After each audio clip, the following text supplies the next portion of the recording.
أحمد عبد الرحمن ورسمة كمدة أرضية مجالات مقدشة جامعة كلية أريتوا IT سدح التبانكي بشي لحاد وكوبا جند معلنا أحد waxaa bilowday tababar ku saabsan sida loo rakibo ama loo programmeeyo robotka tababarkaas wuxuu socday muddo 5 maalmood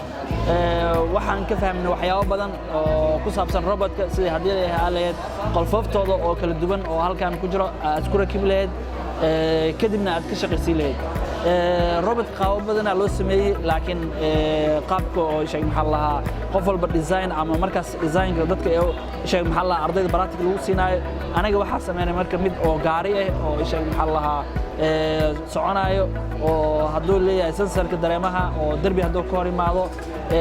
hadii oo wax taaj oo taabto kale oo ku dareemi lahay oo iftiin oo bixi lahay ama laser oo kale waxyaabo badan ka fahanay 5 maalin oo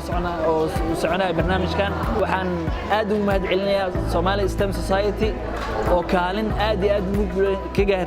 ka geystay ardayda Soomaaliyeed waliba baahda IT markay tahay mar walba ka caqabtiro waxyaabaha ku saabsan IT-ga ama engineering-ka waxyaabaha gacanta laga qabto kale inay ka caawiso seminaaro iyo trainino ay siiso waxaan kaloo aad ugu mahad celinayaa hay'adda UNIDO